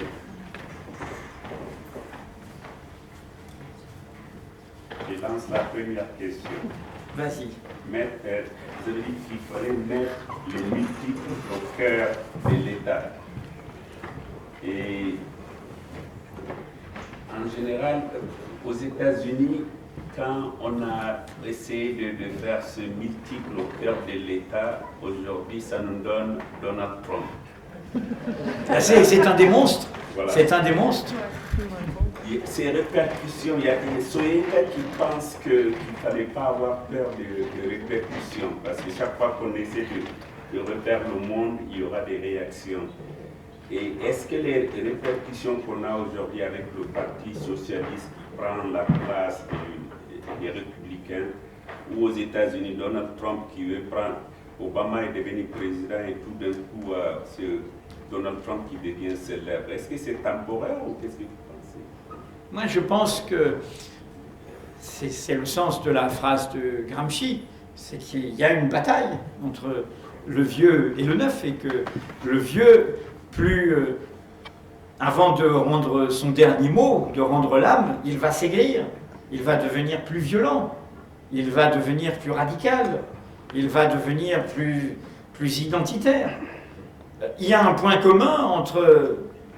Et c'est intéressant car ce sont des histoires qui lisent ce que Édouard Saïd appelait non pas et Édouard Glissant, non pas une réalité géographique, mais une invention politique, l'Occident, la projection de l'Europe sur le monde, d'une Europe désorientée, ne jamais oublier, d'une Europe qui a tourné le dos à son Orient, par la ruse de Christophe Colomb allant chercher le Japon par l'ouest. Et donc cet Occident, aujourd'hui, il y a donc un point commun entre Donald Trump, Marine Le Pen évidemment, et la façon dont son agenda a contaminé une partie de la droite et de la gauche, mais y compris aussi Vladimir Poutine. Et cela a été étudié dans les idéologues qui entourent son pouvoir, dans cette idée d'une identité éternelle, d'une Russie d'abord du côté d'abord chrétienne. Quelle est leur haine commune? Le multiculturalisme. C'est pour ça que quand je dis qu'Édouard, au moment de son décès, j'ai dit que le siècle de Glissant est devant lui, Édouard nous donne les armes de la bataille à venir. La bataille est devant nous. Il ne faut pas croire qu'elle est gagnée. Elle est devant nous. Et en effet, cela va se durcir comme ça se durcit sous nos yeux ici. Nous sommes aujourd'hui un pays où les manifestations, depuis 2014 et Sivins, se font avec un maintien de l'ordre devenu non plus pacifique, mais guerrier, avec des manifestations totalement encadrées, avec une brutalisation d'une liberté fondamentale. On voit bien toutes ces transgressions, comme le débat sur la surveillance généralisée, voilà, on voit tout cela. Donc il y a cette bataille. On peut être accablé par cela.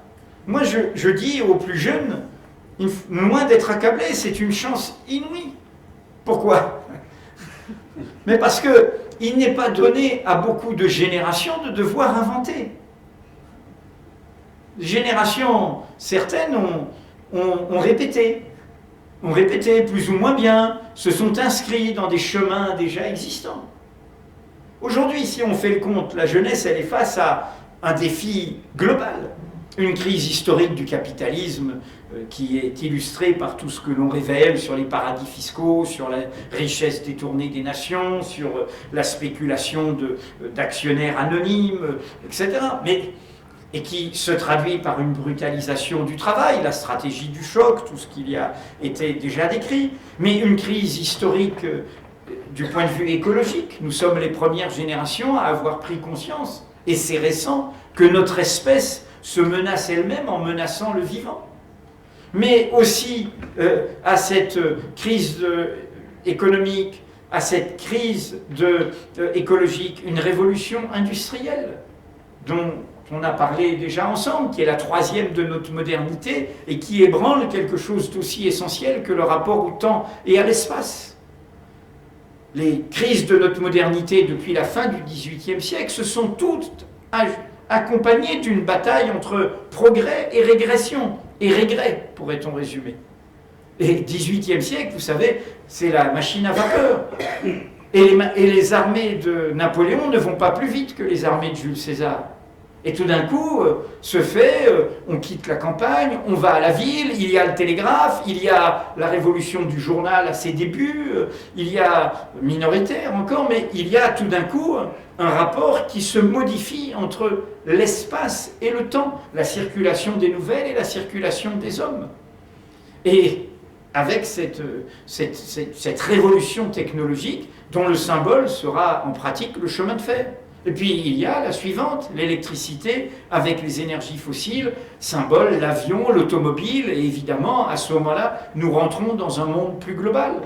Et puis aujourd'hui avec le numérique, eh bien, nous sommes dans un monde sans frontières, de temps immédiat et d'espace réduit. Et donc nous devons, nous aussi, comme l'ont fait ces générations qui ont eu des défis fondamentaux avec des tragédies, tragédie de la contre-révolution et de l'Empire, et de la Restauration pour la France, tragédie de la Commune de Paris et des deux guerres mondiales qui ont suivi. Donc l'histoire elle n'est pas jouée, elle dépend de nous. Mais dans ce moment-là, nous sommes, car pendant ces tragédies, il y eut des inventions, il y eut des réponses politiques, il y eut de nouveaux imaginaires démocratiques. Eh bien, nous sommes sommés d'inventer. Nous sommes sommés de retrouver un nouvel imaginaire, un nouvel horizon. Et pour moi, cet horizon, c'est celui, quand nous disons cause commune, dire non, dire nous, nous parlons du refus du grand un, du refus du grand même, nous parlons de la relation, nous parlons du tout monde, nous parlons du tout vivant, et nous parlons de cela. Donc, comment dire, nous ne pouvons nous en prendre qu'à nous-mêmes si nous n'avons pas su faire surgir des forces qui ont l'imaginaire suffisant de faire régresser ces monstres. Car le fait que ces monstres surgissent est lié à ce moment de transition. Et je préfère ce mot transition que le mot de crise. Alors évidemment, supposons que demain Donald Trump soit président aux États-Unis, Marine Le Pen présidente en France, puis Poutine toujours là pour l'éternité. Nous aurons quelques défis communs qui nous rassembleront dans une nouvelle internationale. Vous conseilleriez à cette jeunesse, concrètement? Qu'est-ce qu'on peut faire? Déjà... Par vous écouter, lire et faire tout ce qu'on fait déjà. Faites-le. Moi, je ne suis pas... Je pense qu'on a rendez-vous... Quand je dis cette formule qui a l'air simple de dire on a rendez-vous avec sa liberté, ça veut dire qu'on doit agir là où on est. Je crois aux radicalités pragmatiques. C'est-à-dire aux radicalités qui sont au plus près du réel. Pour me faire comprendre, 2 exemples. J'ai mené, depuis 40 ans, dans mon métier, des batailles. J'en ai perdu. Et y compris une qui fut très violente et qui m'a amené à quitter au bout d'un quart de siècle le monde. Bon, je suis là devant vous parce que j'ai continué à batailler. Et j'ai continué à faire ce chemin et à tirer les leçons de ces défaites. Et à essayer de me battre, de ne pas me dire « j'ai raison tout seul dans mon coin ». À me dire, je dois me battre avec d'autres. Je dois donner du courage à d'autres. Je dois donner envie de se battre à d'autres. Je dois montrer, de manière très concrète, quand nous avons créé Mediapart, la dépression dans notre milieu était profonde. L'offensive qui entraîne le journalisme dans une dépendance à l'égard des oligarchies économiques et des pouvoirs politiques se continue. Mais néanmoins, nous avons installé un symbole qui invite à la résistance. Et qui disait, au fond, il n'y a pas la fatalité d'aller de plans sociaux en plans sociaux, d'aller de rachat en rachat par des mécènes intéressés, de subir leurs conflits d'intérêts, d'accepter que le divertissement corrompe l'information, que le numérique soit synonyme de flux et d'immédiateté et de superficialité. Bon, et que nous puissions créer de la valeur à partir de notre métier, créer des emplois. Nous avons fait cela. Et ce n'est pas seulement une action de créer un journal et d'être content de notre travail. C'était aussi une façon d'être engagé avec nous-mêmes, là où nous sommes compétents. Et bien de la même manière, l'autre exemple, c'est l'Espagne. On résume trop dans le débat français ce qui s'est passé en Espagne à l'invention de Podemos et à Pablo Iglesias, même si, évidemment, c'est important, c'est une des réalités. Que s'est-il passé il y a 5 ans? L'anniversaire, ce sera dimanche, l'anniversaire du 15 mai, d'il y a 5 ans.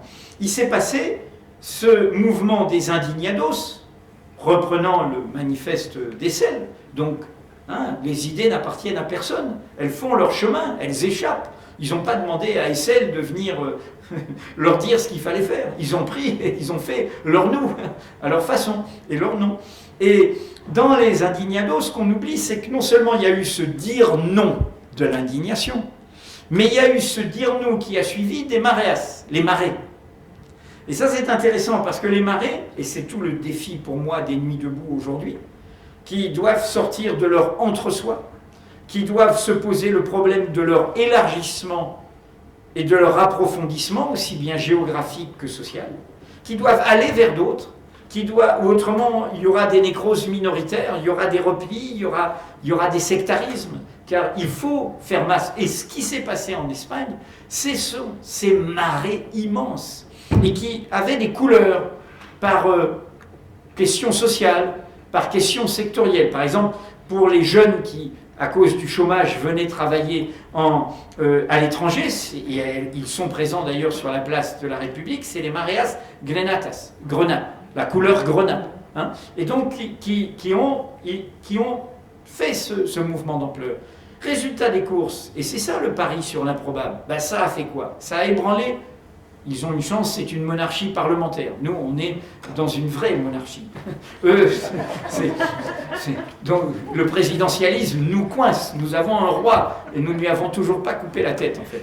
Bon. Mais eux, ils sont dans un système parlementaire. Donc, du coup, ça a provoqué quoi? Les deux partis, comme aujourd'hui les Républicains et le Parti Socialiste en France, ont été ébranlés au point qu'il y a deux mouvements issus, l'un à gauche, Podemos, l'autre à droite, Ciudadanos, qui ont ébranlé tout ça. C'est-à-dire que des deux côtés, des deux autres forces, c'est désormais plus à 2 mais à 4, premièrement. Mais deuxièmement, ce qui n'est pas assez souligné en France, car ça, c'est uniquement dans le jeu parlementaire, et ça n'a pas abouti à des gouvernants, il y a des nouvelles élections en juin, ce qui s'est passé, c'est ce qui s'est passé au niveau des municipalités et des régions. Et c'est ça qu'il faut regarder. Et c'est ça qui a été formidable. La maire de Barcelone, elle est élue par une dynamique citoyenne, c'était une activiste du logement. C'est comme si le leader Jean-Baptiste Ayrault de DAL, de droit au logement, devenait maire de Paris. C'est elle qui est maintenant, elle était là, elle se défendait, elle attaquait les corrompus qui avaient leurs beaux appartements pendant que d'autres n'avaient pas de logement dans la crise espagnole. La maire de Madrid, c'est une magistrate qui luttait contre la corruption. Les maires de Galice, région très conservatrice, sont d'anciens syndicalistes, responsables d'associations nés des marées noires, des désastres écologiques. Donc ils ont commencé au plus près du terrain. Et si j'ai un conseil à donner à tous les citoyens de quelque âge de ce pays, c'est que ce qu'il ne faut pas faire, c'est rentrer comme des lapins dans les phares dans le spectacle de la présidentielle. Il faut, là, maintenant, s'occuper au plus près d'une autre échéance, les municipales n'étant pas là, les législatives. Pour qu'elles ne soient pas prisonnières, ces législatives, justement de l'automatisme des majorités présidentielles. Ça se prépare maintenant. Des listes citoyennes locales, des primaires citoyennes, pourquoi pas locales, des listes portant au plus près du terrain. Car au plus près du terrain, on est au plus près d'un réseau que je vois, moi, dans les conférences et les débats que je fais en région ou en Île-de-France, au plus près d'un réseau très important de gens qui agissent là où ils sont, dans les causes concrètes de là où ils sont. Donc c'est ça. Et puis, il y a l'invention, il y a la part d'invention. Ceux qui moquent les Nuits debout, je relisais, là, il y a eu 2 livres qui ont été faits après 68, qui étaient des livres d'histoire immédiate sur le matériau de 68. Le matériau de ce qui fut un ébranlement, ça a quand même provoqué la plus grande grève ouvrière de notre histoire, ça a provoqué un ébranlement de la société, des droits dans l'entreprise, les droits des femmes, les droits de la jeunesse. Ça n'a pas provoqué une nouvelle réalité politique. De ce point de vue, ma génération a échoué. Mais ça a provoqué cet ébranlement. Mais quand on regarde tous ces tracts, tous ces textes, on retrouve la poésie, l'utopie, la folie, les audaces de tous ceux qui se discutent dans ces palabres. Pour moi, il y a dans Nuits debout quelque chose à condition que ça ne devienne pas minoritaire, à condition que ça fasse du nous, à condition que ça ne veuille pas exclure, à condition que ça parle à tout le monde, et aussi aux causes ouvrières, et aussi aux causes de la discrimination. À condition de tout cela, il y a une promesse qui est dans cette idée d'avoir arrêté le temps. Cette idée du 31 mars, de dire demain c'est le 32 mars. Et je ne sais plus si on est au 70 et quelques mars aujourd'hui.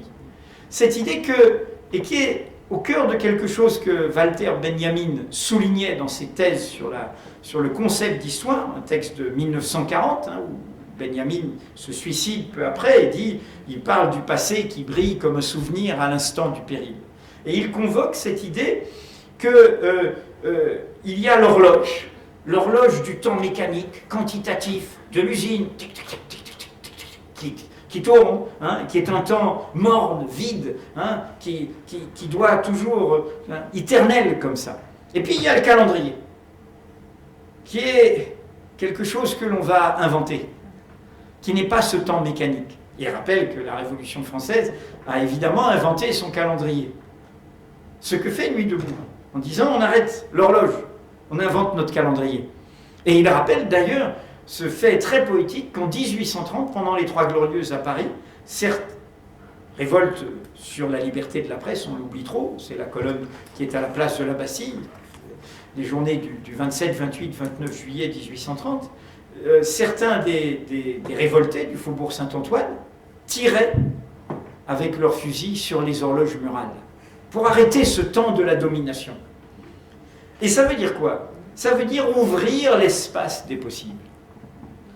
Ouvrir un autre temps qui est le nôtre, où on prend le temps du partage, de la délibération, de l'écoute, de l'invention, où il n'y a pas de raccourci d'avant-garde qui va nous dire allez-y comme ci, comme ça, vous allez prendre le palais d'hiver. Non, on va nous-mêmes faire cela. En Espagne, avant de créer une réalité politique, ça a pris 2 ans. 2 ans. 2 ans. Donc un calendrier qui enjambait les calendriers partisans et politiques.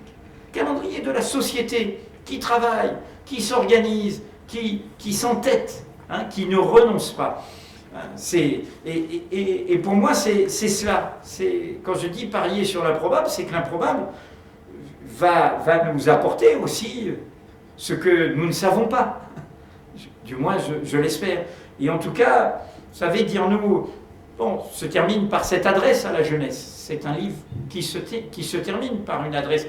Bon, cette jeunesse, maintenant, voilà, c'est son affaire. Je dis dans la fin de ce livre, j'ai 63 ans, que la génération qui est aux affaires, qui est la mienne, François Hollande a 2 ans de moins que moi, etc., est une génération qui, pour moi, quels que soient nos itinéraires, et je n'ai pas le même que, heureusement, mais qui néanmoins a échoué. Elle a échoué à créer cette réalité politique nouvelle.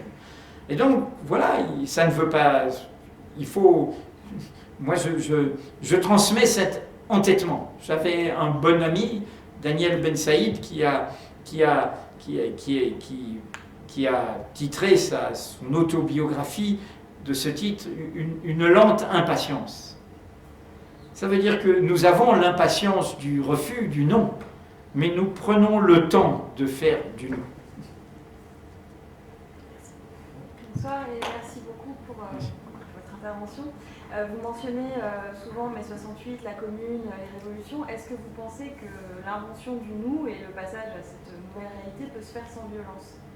Parce que si on regarde l'histoire, c'est une très bonne question, parce que je n'ai pas une réponse, assurée sur ce que je vais vous dire, parce que je ne crois pas qu'on puisse empêcher des violences émancipatrices quand elles se dressent. On le voit aujourd'hui dans la violence du maintien de l'ordre. Aujourd'hui, des jeunes disent c'est pas possible, on ne peut pas continuer à se faire tirer comme des lapins par des lanceurs de balles de défense, etc. On doit s'organiser. Et donc, je ne vais pas vous répondre en vous disant non, il faudrait bannir cette violence et il n'y aurait qu'une violence légitime qui serait celle de l'État quand l'État est injuste. Bon, il faut accompagner aussi des violences qui sont des violences de résistance. Mais en revanche, dans mon itinéraire personnel, je me suis libéré de cette formule qui a fait beaucoup de dégâts, la violence est l'accoucheur de l'histoire, qui a amené au fond à théoriser cette idée avant-gardiste qu'il y aurait des raccourcis par la violence. Et de ce point de vue, notre ami Balvir, qui est indien et qui donnera une conférence le 19, donc jeudi prochain ici même, est parti, mais vous pourra en débattre avec lui. J'ai appris beaucoup, y compris dans sa tristesse, puisqu'il fut assassiné par un extrémiste hindou à la fin. J'ai appris beaucoup de l'histoire de Gandhi, comme de l'histoire complexe, puisqu'il y avait un mouvement de résistance armé, l'ANC, mais comme de l'histoire de Mandela, qui lui-même n'était pas sans rapport avec l'histoire de Gandhi, puisque Gandhi fut, comme vous le savez, en Afrique du Sud. Cette idée que peut-être devant l'apparente incommensurabilité, car ils ont la force et ils ont l'argent, de ce qu'il nous faudrait soulever, il y a peut-être des stratégies nouvelles à inventer. Comme Gandhi en a inventé des nouvelles face à l'Empire britannique, en le faisant tomber par une stratégie qui était une stratégie pacifique. C'était ce qu'il y avait derrière l'intuition de ces héros du droit de savoir que sont Edward Snowden, Bradley devenu Chelsea Manning et le premier d'entre eux, Julian Assange. Quand il disait « il faut pas bombarder d'informations la puissance », comme une arme du faible au fort, qui la démasque, qui fait tomber, qui montre que le roi est nu, qui fait tomber ses atours, ses protections, etc. Et il en paye le prix, hein, comme les deux autres, aujourd'hui sévèrement. Donc, pour moi, je ne crois pas, en clair, comme ma génération a pu le croire, notamment sous d'autres continents, qu'il y aurait un raccourci d'une violence minoritaire qui serait libératrice. Une génération y a perdu la vie en Argentine, donc je ne crois pas à cela. En revanche, je crois plutôt à l'invention de nouvelles formes de subversion, mais je n'exclus pas le fait qu'il nous faille aussi inventer des formes de résistance à la violence d'en haut, à condition que ce ne soit pas des violences qui s'autorisent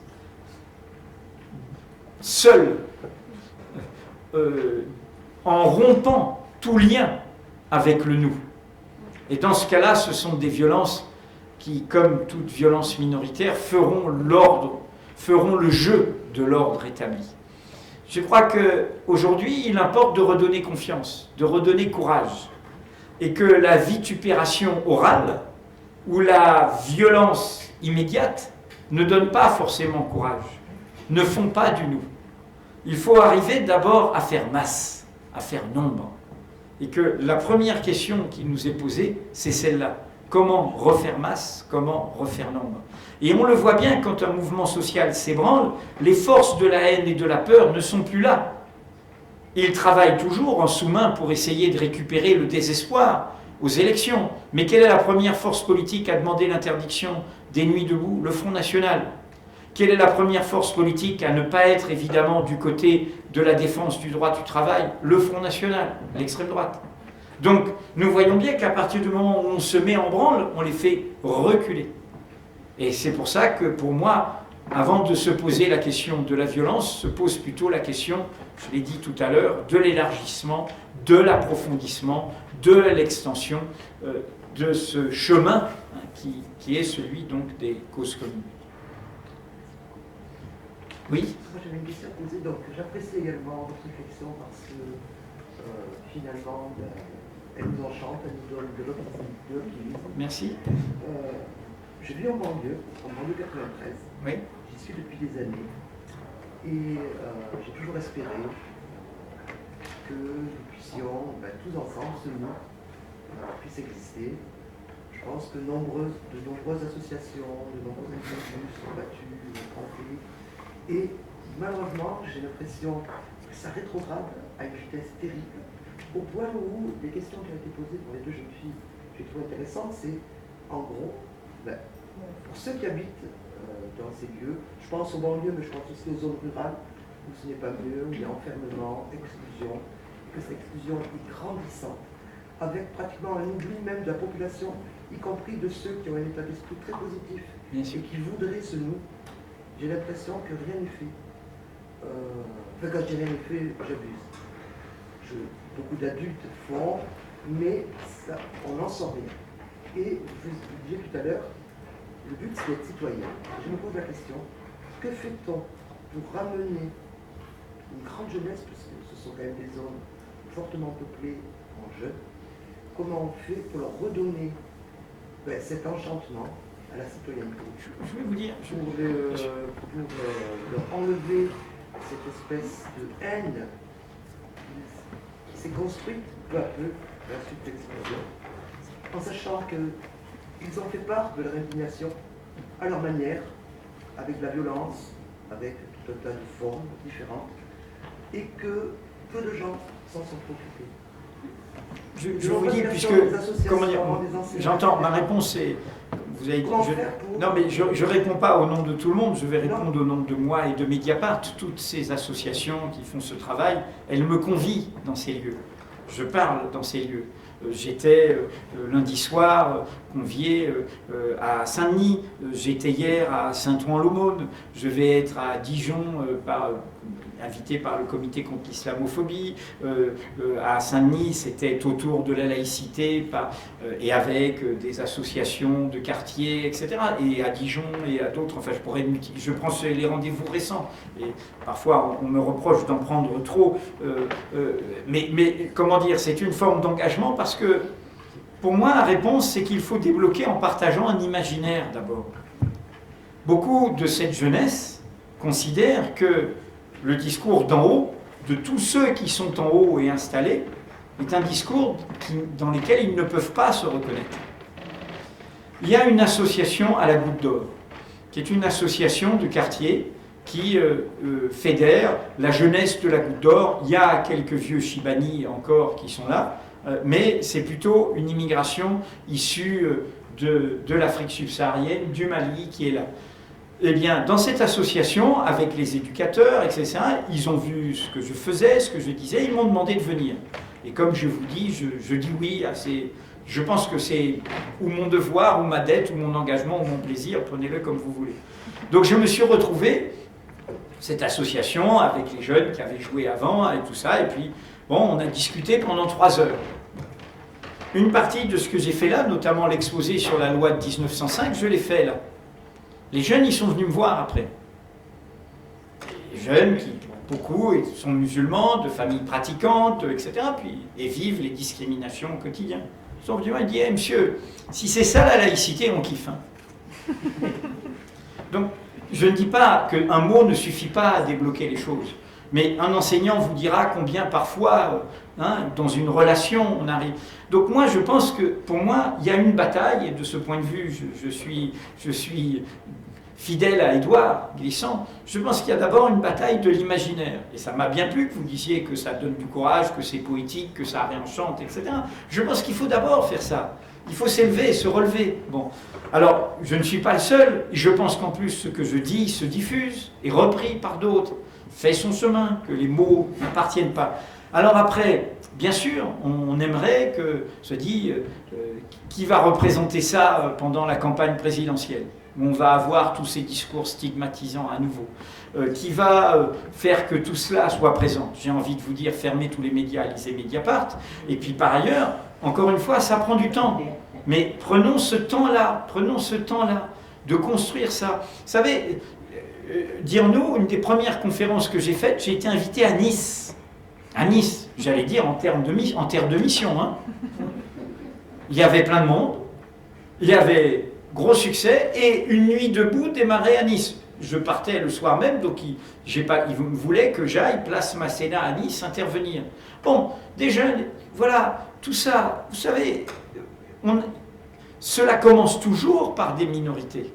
Alors, je redis, le problème des Nuits debout et de ce mouvement-là, c'est que justement, et ce point de vue, je le sais, pour faire des débats avec des syndicalistes ouvriers de l'automobile, pour faire beaucoup de débats avec ceux qui luttent contre l'islamophobie, ces associations-là, je pense que le lien n'a pas été suffisamment fait. Que Nuit debout, dans son point de démarrage français, parisien, je veux dire, n'a pas assez fait ce chemin-là. Mais comme ce chemin, par exemple, moi j'avais lancé au propos du maintien de l'ordre en rappelant la lettre du préfet Grimaud au moment de mai 68, je pense que Nuit debout aurait dû faire des tracts s'adressant à la police.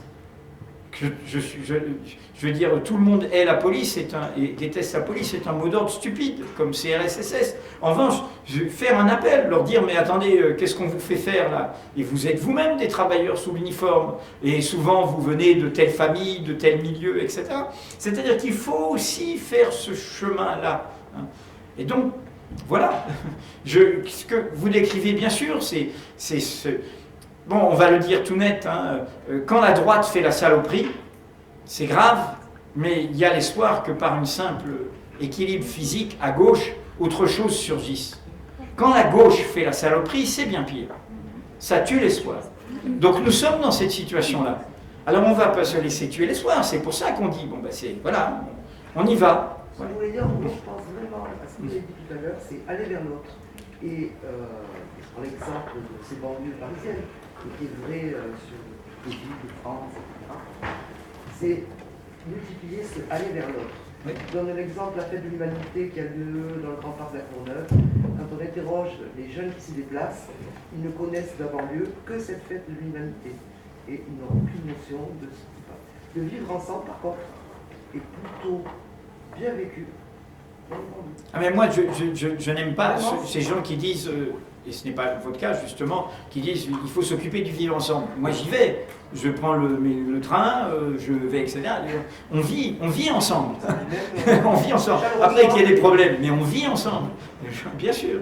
Donc ce discours, ça c'est un discours de la plus dans leur quotidien, par exemple, par rapport à la loi travail, lorsqu'il y a eu quelques nuits debout d'organiser, oui, j'ai vu à ça. Très difficile à démarrer et il n'y a pas eu de suite. Il faut continuer. Parce que les gens sont plutôt en survie. Je prends une dernière question, je suis désolé parce que je dois aller parler au live de Mediapart qui va être là qui finit sur le mouvement social mais qui va être sur les révélations que nous avons faites sur harcèlement sexuel dans le monde politique et au travail. Oui, vous recommandez de dire non pour nous indigner et formuler des solutions. Et donc dire oui. Mais quand on vote... Inventer notre oui, oui. Inventer notre... Quand on vote. Quand on vote, on dit seulement oui à quelqu'un, on ne dit pas oui mais, et donc on ne dit pas notre oui. En cela, est-ce que vous condamnez les gestes politiques du vote? Non, je ne le sacralise pas, simplement. Je pense que le vote est un instrument tactique. On essaye toujours d'éviter le pire. Ce n'est pas un vote de croyance pour moi, le vote. Ce n'est pas un geste de croyance. On se débrouille pour éviter le pire. Bon, et j'espère qu'on sera assez malin pour éviter le pire l'année prochaine. Mais pour moi, notre histoire ne se joue pas dans le vote. Ça, nous avons compris. Nous avons compris une fois en 81, une nouvelle fois en 88, une nouvelle fois en 2002, une nouvelle fois et ainsi de suite. Donc, bon, ça suffit, on a bien compris maintenant. Donc, il faut inscrire une autre histoire. Je voudrais juste terminer en vous livrant, j'avais mis cette citation d'Édouard Glissant et de Patrick Chamoiseau, quand les murs tombent, en exergue de dire nous, mais j'en ai mis une autre de Hannah Arendt, qui, comme vous le savez, liait la question de notre projection coloniale, impériale sur le monde à l'abîme totalitaire qu'a produit l'Europe, en mettant en péril le monde, et qui est cette mise en garde qu'il faut que nous entendions sur l'urgence qu'il y a à faire du nous et à être dans l'empathie, et je pense aux réfugiés, aux migrants, et nous ne l'avons pas suffisamment, loin de là, été dans ce pays. Le danger est qu'une civilisation globale, coordonnée à l'échelle universelle, nous y sommes, se mette un jour à produire des barbares nés de son propre sein, à force d'avoir imposé à des millions de gens des conditions de vie qui, en dépit des apparences, sont les conditions de vie de sauvages. Il suffit d'ouvrir les yeux, y compris dans notre ville, pour comprendre ça. Super.